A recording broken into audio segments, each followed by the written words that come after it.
ನಿನ್ನೆಯಷ್ಟೇ ಬಿಜೆಪಿ ಕಚೇರಿಯಲ್ಲಿ ಬೆಂಗಳೂರಿನ ಮಲ್ಲೇಶ್ವರದ ಬಿಜೆಪಿ ಕಚೇರಿಯಲ್ಲಿ ಮ್ಯಾರಥಾನ್ ಸಭೆ ಆಯಿತು. ರಾಜ್ಯ ಬಿಜೆಪಿ ಉಸ್ತುವಾರಿ ರಾಧಾ ಮೋಹನ್ ದಾಸ್ ಅಗರ್ವಾಲ್ ಅವರು ಬಂದಿದ್ರು. ಬಿಜೆಪಿಯ ಆಂತರಿಕ ಕಚ್ಚಾಟಕ್ಕೆ ಹೇಗಾದ್ರೂ ಮಾಡಿ ಫುಲ್ ಸ್ಟಾಪ್ ಇಡಬೇಕು ಅಂತ ಬಂದಿದ್ರು. ಸಾಕಷ್ಟು ಸಭೆಗಳಾಯಿತು. ನಿನ್ನೆ ಸಂಜೆ ಬಿಜೆಪಿಯ ಕೋರ್ ಕಮಿಟಿ ಸಭೆ ಕೂಡ ಆಯಿತು. ಆ ಕೋರ್ ಕಮಿಟಿ ಸಭೆಯಲ್ಲಿ ಆಂತರಿಕ ಕಚ್ಚಾಟದ ಅಸಮಾಧಾನ ಸ್ಫೋಟಗೊಂಡಿದೆ.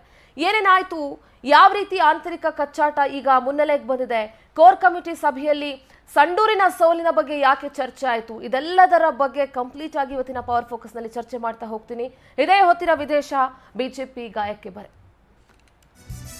ಬಿಜೆಪಿಗರ ಆಂತರಿಕ ಕಚ್ಚಾಟ ಕೋರ್ ಕಮಿಟಿ ಸಭೆಯಲ್ಲಿ ಸ್ಫೋಟಗೊಂಡಿದೆ. ಸಂಡೂರು ಉಪಕದನದಲ್ಲಿ ರಾಮುಲು ಮೇಲೆ ಹೊಂದಾಣಿಕೆ ಮಾಡಿಕೊಂಡಿರುವಂತಹ ಆರೋಪ ಕೇಳಿಬಂದಿದೆ.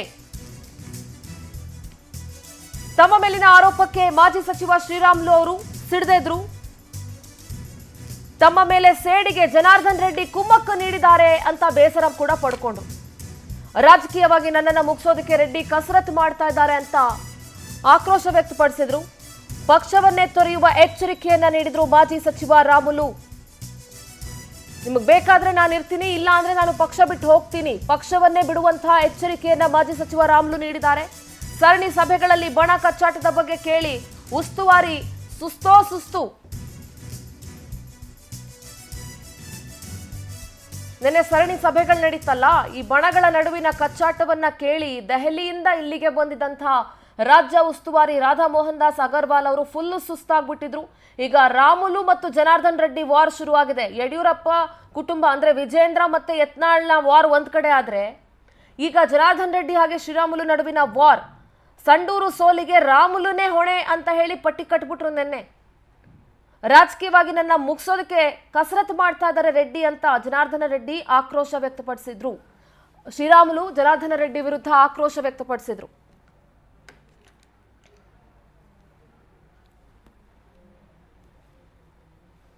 ಇನ್ನು ಕೋರ್ ಕಮಿಟಿ ಸಭೆಯಲ್ಲಿ ನಡೆದಂತಹ ಘಟನೆ ಬಗ್ಗೆ ಶ್ರೀರಾಮುಲು ನಮ್ಮ ಪ್ರತಿನಿಧಿ ಜೊತೆ ಮಾತನಾಡಿದ್ದಾರೆ. ಏನ್ ಮಾತನಾಡಿದ್ದಾರೆ ಕೇಳಿಸ್ಕೋಣ. ಸರ್ ಏನಿಲ್ಲ, ಈಗ ನಿನ್ನೆ ಕೋರ್ ಕಮಿಟಿ ಸಭೆ ನಡೀತು. ಸಭೆಯಲ್ಲಿ ಏನಾಯ್ತು ಸರ್? ಈಗ ಯಾಕೆ ನಿಮ್ಮ ಅಸಮಾಧಾನಕ್ಕೆ ಅಷ್ಟೊಂದು? ಸಭೆಯಲ್ಲಿ ರಾಧಾ ಮೋಹನ್ ಅಗರ್ವಾಲ್ ಅವರು ನನ್ನ ಮೇಲೆ ಆರೋಪಣೆ ಮಾಡಿದ್ರು ಸರ್. ಹಿಂಗೆ ರಾಮುಲೂರ್ನಿಂದನೇ ಸಂಡೂರು ಸೋಲಾಗಿದೆ ಅಂತ ಹೇಳಿದ್ರು. ನಾನೇನಂದೆ, ನೋಡಪ್ಪ ನನ್ನಿಂದ ಸೋಲಾಗಿದೆ ಅನ್ನೋದಕ್ಕ ಎಲ್ಲಿ ನಿನ್ನ ಹತ್ರ ಎವಿಡೆನ್ಸ್ ಇದೆ? ಯಾರ ಮಾತು ಹಿಂಗ್ ಕೇಳಿ ನೀನ್ ಹಿಂಗೆಲ್ಲ ಮಾತಾಡ್ತಾ ಇದ್ದಿ? ಯಾರ ಮಾತು ಕೇಳಿರೋಕ ನನ್ನ ಮೇಲೆ ಆರೋಪಣೆ ಮಾಡ್ತಾ ಇದ್ದಿ?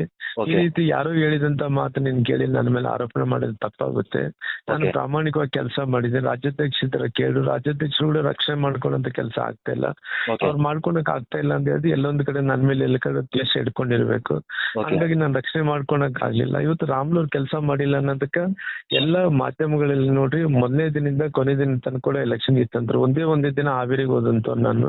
ಈ ರೀತಿ ಆರೋಪಣೆ ಮಾಡೋದು ಸರಿಯಲ್ಲ. ಹಿಂಗ್ ಆರೋಪಣೆ ಮಾಡೋದ್ರಿಂದ ನಾನು ಪಾರ್ಟಿಯಲ್ಲಿ ಇರಂದ್ರೆ ಇರ್ತೀನಿ, ಹೋಗಂದ್ರೆ ಹೋಗ್ತೀನಿ ಅಂತ ಹೇಳಿ ಎತ್ತೋದದೆ ಎಲ್ಲರಿಗಂತೂ ಕೂಡಿಸ್ಕೊಂಡು ಮತ್ತೆ ಸಮಾಧಾನ ಮಾಡಿ ರಾಧಾ ಮೋಹನ್ ಅಗರ್ವಾಲ್ ನನ್ನ ಮಾತು ವಾಪಸ್ ತಗೊಂತೀನಿ ಅಂತ ಹೇಳಿದ್ರು. ಅಲ್ಲಿ ಮುಕ್ತಾಯ ಇತ್ತು. ನಿನ್ನೆ ಮಾತಾಡ್ಬೇಕಾಯ್ತು ಮಾಧ್ಯಮ ಎದುರಿಗೆ, ಮಾತಾಡಿಲ್ಲ. ಇವತ್ತು ಮಾಧ್ಯಮದಲ್ಲಿ ಇಷ್ಟೊಂದು ದೊಡ್ಡ ಸುದ್ದಿ ಆಗ್ತಿರೋಂಥ ಟೈಮಲ್ಲಿ ನಾನು ಮಾತಾಡಲಿದೆ ತಪ್ಪಾಗುತ್ತೆ ಅನ್ನೋ ಕಾರಣದಿಂದ ನಾನು ಮಾತಾಡೋಂಥ ಪ್ರಯತ್ನ ಮಾಡಿದ್ದೀನಿ. ನಾನು ಪಾರ್ಟಿಗೆ ಪ್ರಾಮಾಣಿಕವಾಗಿ ಕೆಲಸ ಮಾಡ್ಕೊತ ಬರ್ತೀನಿ.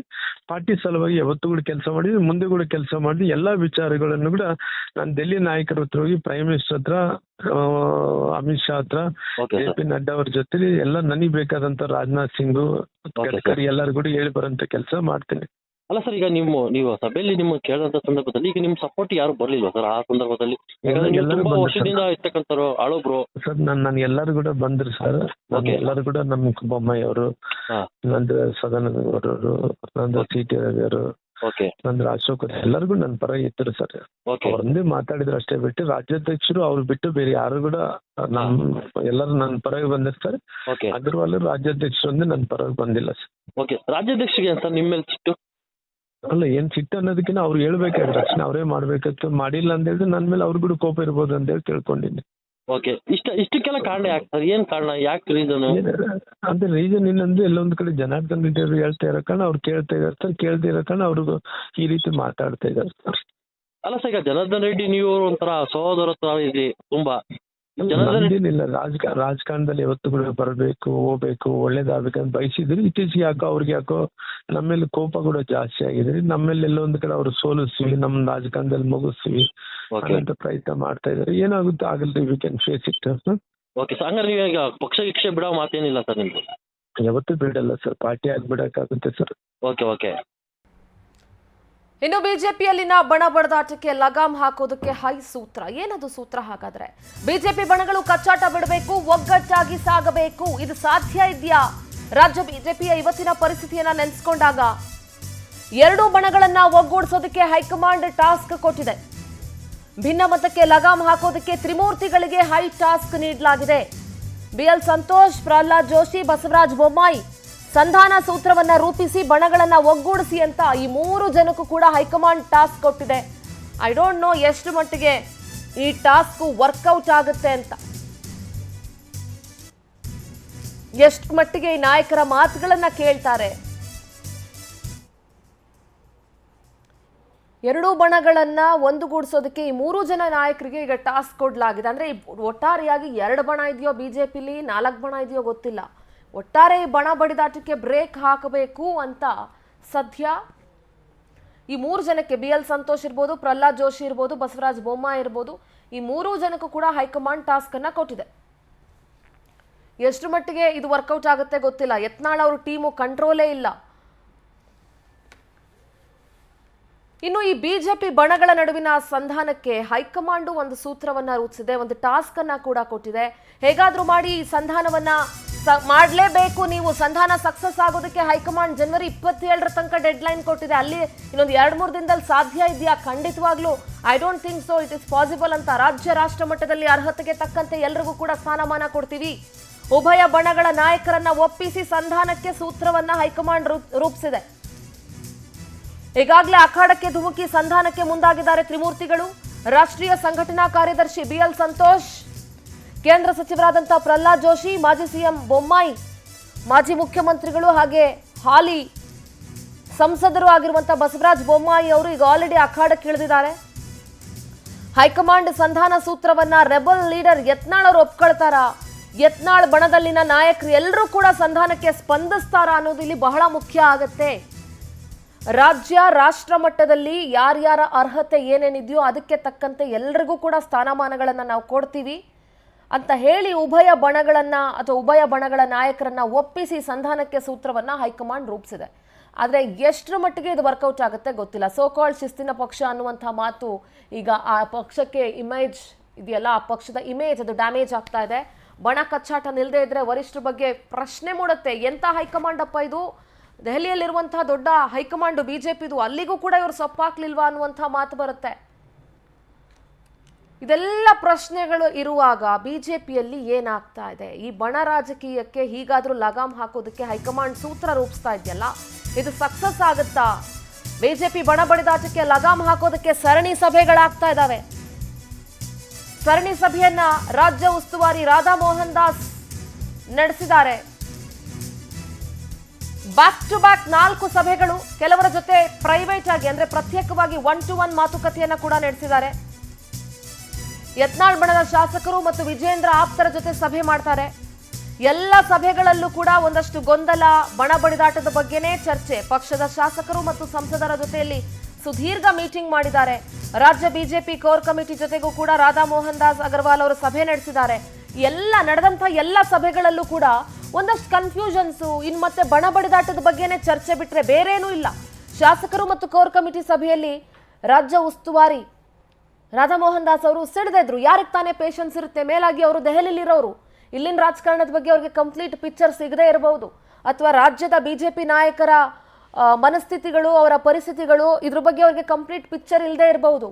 ಅವರು ಯಾರ್ಯಾರು ಹೇಳಿರ್ತಾರೋ ಅದನ್ನ ಕೇಳ್ಕೊಂಡಿರೋದು ಬಿಟ್ರೆ ಅವ್ರಿಗೆ ಕಂಪ್ಲೀಟ್ ಚಿತ್ರಣ ಏನು ಅನ್ನೋದು ಇಲ್ಲಿ ಗೊತ್ತಿಲ್ಲ. ಯಾವ ರೀತಿ ಇಲ್ಲಿ ದ್ವೇಷ ಸಾಧಿಸ್ತಾ ಇದ್ದಾರೆ, ಯಾವ ರೀತಿ ಬಿಜೆಪಿಲಿ ಬಣ ಬಡದಾಟ ಶುರುವಾಗಿದೆ, ಇದೆಲ್ಲವೂ ಕೂಡ ಈಗ ಪ್ರಶ್ನಾರ್ಥಕ.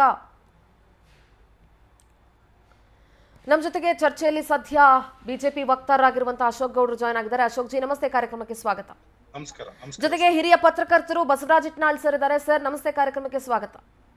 ನಮಸ್ಕಾರ. ನಾನು ಮೊದಲಿಗೆ ಬಸವರಾಜ್ ಸರ್ ಹತ್ರ ಮಾತನಾಡ್ತೀನಿ. ಸರ್, ಸದ್ಯದ ಬಿಜೆಪಿ ಪರಿಸ್ಥಿತಿಯನ್ನ ನಾವು ಗಮನಿಸ್ತಾ ಇದ್ದೀವಿ. ಕಳೆದ 2-3 ದಿನಗಳಿಂದ ನಾವು ಇದೇ ಟಾಪಿಕ್ ನ ಬಗ್ಗೆ ಚರ್ಚೆ ಮಾಡ್ತಾ ಇದ್ವಿ, ಬೇರೆ ಬೇರೆ ಆಂಗಲ್ ಇಂದ ಚರ್ಚೆ ಮಾಡ್ತಾ ಇದೀವಿ. ಅಶೋಕ್ ಗೌಡ್ರು ಕೂಡ ಜಾಯ್ನ್ ಆಗಿದ್ರು. ಸರ್, ಈಗ ಪ್ರಶ್ನೆ ಏನು ಅಂತ ಅಂದ್ರೆ, ನಿನ್ನೆ ರಾಜ್ಯ ಉಸ್ತುವಾರಿಯ ಜೊತೆಗೆ ಸರಣಿ ಸಭೆಗಳಾಯ್ತು, ಜೊತೆಗೆ ಕೋರ್ ಕಮಿಟಿ ಸಭೆ ಆಯ್ತು, ಅದರಲ್ಲಿ ಸಂಡೂರಿನ ಚುನಾವಣೆಯ ಸೋಲಿನ ಬಗ್ಗೆ ಚರ್ಚೆ ಬಂತು. ರಾಮುಲು ಅವರ ಮೇಲೆ ಅದರ ಹೊಣೆಪಟ್ಟಿಯನ್ನ ಕಟ್ಟಿದ್ರು. ಈ ಎಲ್ಲ ಬೆಳವಣಿಗೆಗಳ ಬಗ್ಗೆ ಅಂದ್ರೆ ಬಿಜೆಪಿಯಲ್ಲಿನ ಈ ರೀತಿಯ ಬೆಳವಣಿಗೆಗಳ ಬಗ್ಗೆ ನಿಮ್ಮ ವಿಶ್ಲೇಷಣೆ ಏನು ಸರ್?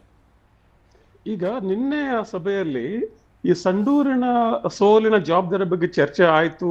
ಅದರಲ್ಲಿ ಶ್ರೀರಾಮುಲು ಜವಾಬ್ದಾರಿನೋ ಅಥವಾ ಜನಾರ್ದನ್ ರೆಡ್ಡಿ ಅದಕ್ಕೆ ಜವಾಬ್ದಾರಿನೋ ಅದ್ರ ಬಗ್ಗೆ ಚರ್ಚೆ ಮಾಡೋಣ. ಆದ್ರೆ ಮುಖ್ಯವಾಗಿ ಇನ್ನೂ ಕೂಡ ಬಿಜೆಪಿಲಿ 2023ರ 38 ಸೀಟುಗಳನ್ನ ಕಳೆದುಕೊಂಡ ಜವಾಬ್ದಾರಿ ಯಾರು ಅಂತ ಅದೇ ನಿರ್ಧಾರ ಆಗಿಲ್ಲ.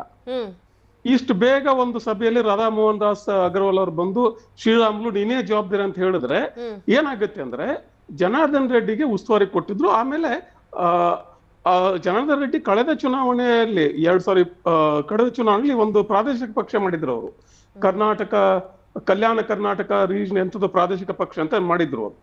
ಅವಾಗ ಬಹುಶಃ ಶ್ರೀರಾಮುಲು ಅದಕ್ಕೆ ಪ್ರೋತ್ಸಾಹ ಕೊಡಲಿಲ್ಲ, ಹೋಗ್ಲಿಲ್ಲ, ಜಾಯ್ನ್ ಆಗ್ಲಿಲ್ಲ, ಬಿಜೆಪಿ ಉಳ್ಕೊಂಡು ಇದ್ರು ಅವರು. ಅದಕ್ಕೂ ಏನೋ ಗೊತ್ತಿಲ್ಲ. ಒಟ್ಟಾರೆಯಾಗಿ ಏನಾಗಿದೆ ಅಂದ್ರೆ ಇಲ್ಲಿ ನೀವು ಎಕ್ಸಾಕ್ಟ್ ನಂಬರ್ ನೋಡ್ಬಿಟ್ರೆ, ಪರ್ಸೆಂಟೈಲ್ ವೋಟರ್ ನಂಬರ್ ನೋಡ್ಬಿಟ್ರೆ ಅಂತ ವ್ಯತ್ಯಾಸ ಏನೂ ಆಗಿಲ್ಲ.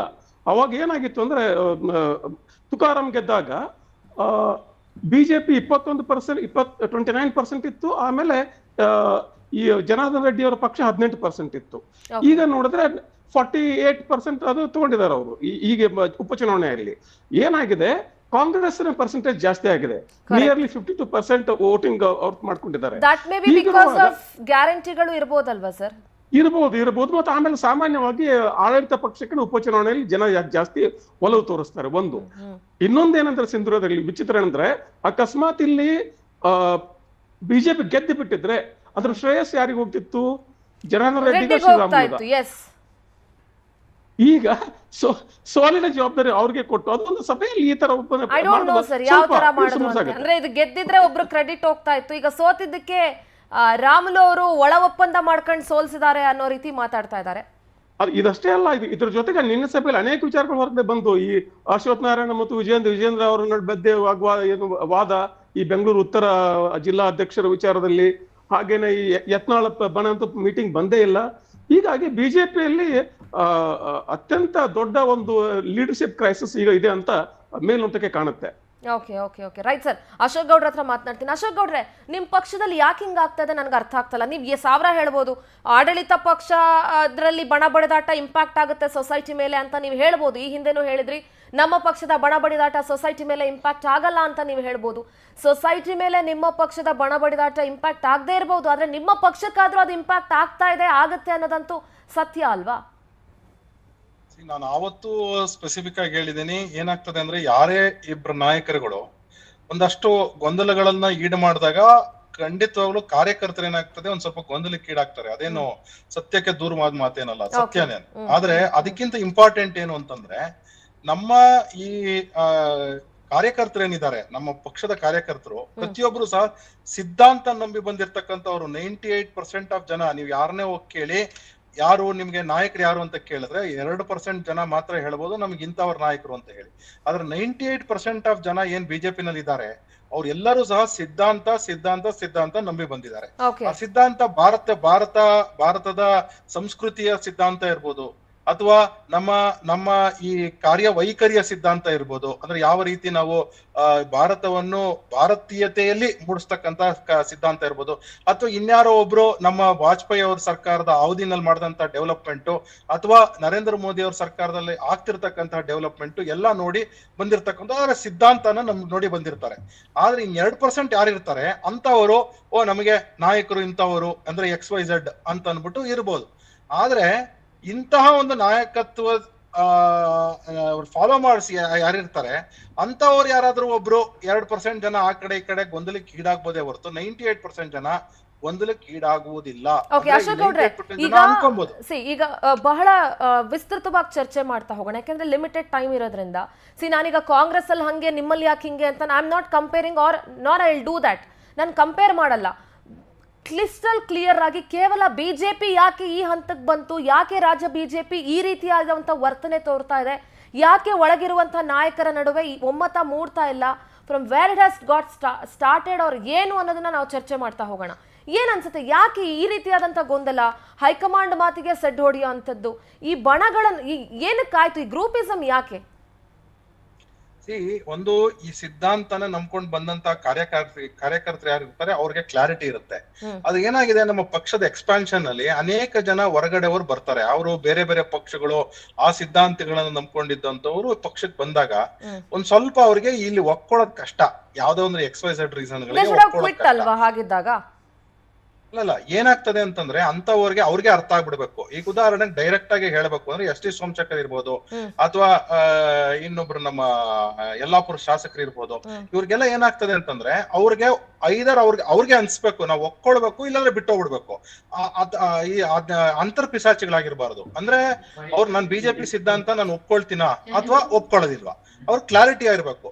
ಮಧ್ಯದಲ್ಲಿ ಅಂತರ್ಪಿಸಾಚಿಯಾಗಿ ನಾನು ಕಾಂಗ್ರೆಸ್ ನಲ್ಲಿ ಒಂದ್ ಕಾಲಿಡ್ತೀನಿ, ಬಿಜೆಪಿ ಸಿಂಬಲ್ ಅಲ್ಲಿ ಮಾತ್ರ ಗೆದ್ಕೊಳ್ತೀನಿ ಅಂತಕ್ಕಂಥದ್ದು ಏನಿದೆ ಅದು ಖಂಡಿತವಾಗ್ಲೂ ಅವ್ರಿಗೆ ಹೆಂಗನ್ಸುತ್ತೆ ಅಂದ್ರೆ, ನನಗೆ ನಮ್ಮಂತವರು ವಿಶ್ಲೇಷಕರಿಗೆ ಅಂದ್ರೆ ನಾನು ಒಂದು ಬಿಜೆಪಿನಲ್ಲಿ ಇರೋದು ಒಂದು ವಿಚಾರ ಆದ್ರೆ, ನಾನು ಒಂದು ಹೊರಗಡೆ ಇಟ್ಕೊಂಡು ನೋಡಿದ್ರೆ ಏನ್ ಅನ್ಸುತ್ತೆ ನಮ್ಗೆ, ಇವ್ರದೆಲ್ಲ ನಾನು ಆ ಪದಗಳನ್ನೆಲ್ಲ ಹೇಳಿದ್ರೆ ಇಲ್ಲಿ ಸಿಕ್ಕಾಪಟ್ಟೆ ಮುಜುಗರ ಆಗ್ತದೆ. ಆ ಪದಗಳು ಹೇಳದೆ ಇರೋದು ಜನಗಳಿಗೆ ಅರ್ಥ ಮಾಡ್ಕೊಂತಾರೆ, ಯಾವ ರೀತಿ ಯಾವ ಅಂತವ್ರನ್ನ ಏನಂತಾರೆ ಸಮಾಜದಲ್ಲಿ ಅಂತ ಅನ್ನೋದು.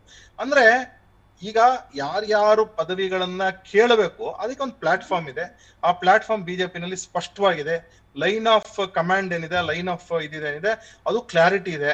ಅಕಸ್ಮಾತ್ ಈಗ ಉದಾಹರಣೆಗೆ ನಮ್ಮ ರಾಜ್ಯಾಧ್ಯಕ್ಷರ ಬಗ್ಗೆ ನಿಮ್ಗೆ ಏನೋ ಸಮಸ್ಯೆಗಳಿತ್ತು ಅಂತ ಇಟ್ಕೊಳ್ಳೋಣ, ಇರ್ಬೋದು, ಏನು ಇಲ್ಲ ಅಂತ ಏನಿಲ್ಲ. ಆದ್ರೆ ಅದನ್ನ ರಾಧಾಮೋಹನ್ ಜಿ ಅವರು ನಮ್ಮ ಉಸ್ತುವಾರಿ ಇದ್ದಾರೆ. ಅದಕ್ಕಿಂತ ಜಾಸ್ತಿ ನಮ್ಮ ರಾಷ್ಟ್ರ ಮಟ್ಟದ ಅಧ್ಯಕ್ಷರಿದ್ದಾರೆ. ಅದಾದ್ಮೇಲೆ ನಮ್ಮಲ್ಲಿ ಇರ್ತಕ್ಕಂತಹವರು ನರೇಂದ್ರ ಮೋದಿ ಇದ್ದಾರೆ, ಅಮಿತ್ ಶಾ ಜಿ ಇದ್ದಾರೆ. ಇಂಥವ್ರ ಹತ್ರ ಕೋರ್ ಕಮಿಟಿ ಅಂತ ಏನಿದೆ ನಮ್ಮ ಡೆಲ್ಲಿನಲ್ಲಿ, ಅವ್ರ ಹತ್ರ ಹೋಗಿ ನೀವು ಹೇಳ್ಬೋದು ಈ ಕಾರಣಗಳನ್ನ ಅಸಮಾಧಾನ.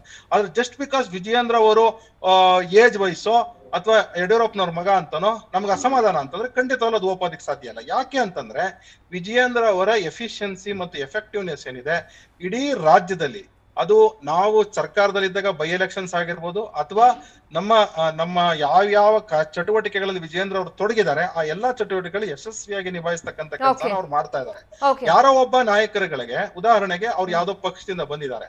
ನಾನು ಇವತ್ತು ಹೇಳ್ತಾ ಇದ್ದೇನೆ ನಿಮ್ಮ ಮಾಧ್ಯಮದ ಮುಖಾಂತರ, ಅಕಸ್ಮಾತ್ ಅವ್ರದ್ದು ಏನ್ ಒಟ್ಟು ಕುಟುಂಬ ಏನಿದೆ ಅವ್ರಿಗೆ ಅಷ್ಟು ಕಾಂಗ್ರೆಸ್ನಲ್ಲೂ ಸೇಮ್ ಗಲಾಟೆ, ಜನತಾದಳದಲ್ಲಿ ಇದ್ದಾಗ್ಲೂ ಸೇಮ್ ಗಲಾಟೆ, ಎಸ್ ಟಿ ಸೋಮಶೇಖರ್ಗಿಂತ, ಸಾರಿ ಇಂಟರಪ್ಟ್ ಮಾಡ್ತಾ ಇದ್ದೀನಿ, ಎಸ್ ಟಿ ಸೋಮಶೇಖರ್ ಅವ್ರಿಗಿಂತ ಇಲ್ಲಿ ಹೆಚ್ಚಾಗಿ ಎಸ್ ಟಿ ಸೋಮಶೇಖರ್ ಅವರು ಯತ್ನಾಳ್ ಅವರಷ್ಟು ರೀತಿಯಲ್ಲಿ ಏನು ಅಂತ ಕಠಿಣ ಪದಗಳನ್ನ ಬಳಸಿ ವಿಜೇಂದ್ರ ಅವ್ರನ್ನಾಗ್ಲಿ ಯಾರನ್ನು ಬ್ಲೇಮ್ ಮಾಡಿಲ್ಲ ಅವರು.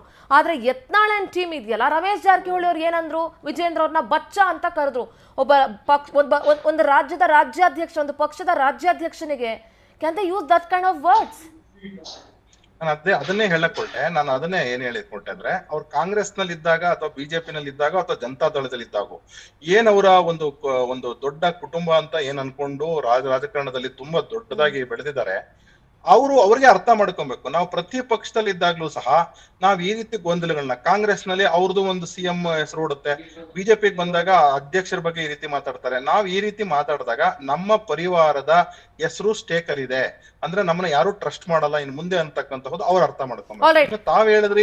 ತಾವ್ ಹೇಳಿದ್ರಿ ಇನ್ನೊಂದೇನು ಅಂದ್ರೆ, ಯತ್ನಾಳ್ ಅವರು ಬಿಜೆಪಿಯ ಸಿದ್ಧಾಂತವನ್ನು ಸಂಪೂರ್ಣವಾಗಿ ಒಪ್ಪಿರ್ತಕ್ಕಂಥದ್ದು. ಅವ್ರಿಗೆ ಭಿನ್ನಾಭಿಪ್ರಾಯಗಳು ಇರಬಹುದು, ಆದ್ರೆ ಅವ್ರ ಭಿನ್ನಾಭಿಪ್ರಾಯಗಳಿದ್ದಾಗ ಅವ್ರು ಸ್ವಲ್ಪ ಕಠಿಣವಾಗಿ ಮಾತಾಡ್ತಕ್ಕಂಥದ್ದು ನಾವು ಅಸೆಂಬ್ಲಿನಲ್ಲೂ ನೋಡಿದ್ದೇವೆ ಅಥವಾ ಹೊರಗಡೆನೂ ನೋಡಿದ್ದೇವೆ, ಬೇರೆ ಕಡೆನೂ. ದಟ್ ಇಸ್ ಓಕೆ, ಬಟ್ ಪಕ್ಷದ ರಾಜ್ಯಾಧ್ಯಕ್ಷನ ಈಗ ಸಿದ್ಧಾಂತವನ್ನ ಒಪ್ಪಿದವರು, ಈಗ ಆ ಸಿದ್ಧಾಂತ ಒಪ್ಪಿರುವಂತ ನಿಮ್ಮ ಹೈಕಮಾಂಡೇ ವಿಜಯೇಂದ್ರ ಅವ್ರನ್ನ ರಾಜ್ಯಾಧ್ಯಕ್ಷ ಮಾಡಿರುವಾಗ ಯತ್ನಾಳ್ ಅವರು ಅದನ್ನ ವಿರೋಧಿಸ್ತಾರೆ ಅಂತಂದ್ರೆ there is a platform as you told, let him go there. No, ಅವ್ರು ಹೋಗಿದ್ದಾರೆ, ಹೋಗ್ಬಿಟ್ಟು ಅದನ್ನ ಬಂದಿದ್ದಾರೆ. ಆದ್ರೆ ಅವ್ರಿಗೆ ಏನಾಗ್ತದೆ ಅಂತಂದ್ರೆ, ಕೆಲವರಿಗೆ ಇನ್ಸ್ಟೆಂಟ್ ಕಾಫಿ ಬೇಕು, ಕೆಲವರಿಗೆ ಇನ್ಸ್ಟೆಂಟ್ ಉಪ್ಪಿಟ್ಟು ಬೇಕು. ಇನ್ಸ್ಟೆಂಟ್ ಉಪ್ಪಿಟ್ಟು ಇದ್ರಲ್ಲಿ ಕೊಡ್ತಾರೆ ಫ್ಲೈಟ್ ಅಲ್ಲಿ, ಅದು ಯಾವ ರೀತಿ ಇರುತ್ತೆ ನೀವು ತಿಂದಿರ್ತೀರಾ, ನಾವು ತಿಂದಿರ್ತೀವಿ, ನಮಗೂ ಗೊತ್ತಿದೆ. ಇನ್ಸ್ಟೆಂಟ್ ಕಾಫಿ ಓಕೆ, ಇನ್ಸ್ಟೆಂಟ್ ಉಪ್ಪಿಟ್ಟು ಚೆನ್ನಾಗಿರೋದಿಲ್ಲ ಅಂತಕ್ಕಂಥದ್ದು ನಿಮ್ಗೂ ಗೊತ್ತು, ನಮಗೂ ಗೊತ್ತು ಅಲ್ವಾ. ಇನ್ಸ್ಟೆಂಟ್ ನಾವು ಉಪ್ಪಿಟ್ಟು ತಿನ್ಬೇಕು ಅಥವಾ ಇಡ್ಲಿ ತಿನ್ಬೇಕು ಅಥವಾ ನಾವು ಮೀಲ್ಸ್ ತಿನ್ಬೇಕು ಅಂತಂದಾಗ ನಾವ್ ಇನ್ಸ್ಟೆಂಟ್ ನ ಬಯಸಬಾರ್ದು. ಇನ್ಸ್ಟೆಂಟ್ ಬಯಸಿದ್ರೆ ಉಪ್ಪಿಟ್ಟು ಫ್ಲೈಟ್ ಅಲ್ಲಿ ಸಿಗ್ದಂಗ್ ಸಿಗ್ತದೆ. ಅದನ್ನ ಅರ್ಥ ಮಾಡ್ಕೋಬೇಕಾಗಿರೋದು ಯತ್ನಾಳ್ ಅವರು ಇಲ್ಲಿ ಬಹಳ ಪ್ರಮುಖವಾಗಿ. ನಾನು ಸಣ್ಣ ಕಾರ್ಯಕರ್ತನಾಗಿ ನಾನು ಪ್ರತಿಯೊಬ್ಬರಲ್ಲೂ ಹೇಳ್ತಕ್ಕಂಥದ್ದು ಇಷ್ಟೇ, ಏನಂತಂದ್ರೆ ನೀವು ಯಾರಿಗೆ ಏನೇ ಆಗ್ಲಿ ಇನ್ಸ್ಟೆಂಟ್ ಬೇಕಾ, ಇನ್ಸ್ಟೆಂಟ್ ಕಾಫಿ ಮಾತ್ರ ಸರಿ, ಮಿಕ್ಕಿದೆಲ್ಲ ಅಶೋಕ್ ಗೌಡ್ರೆ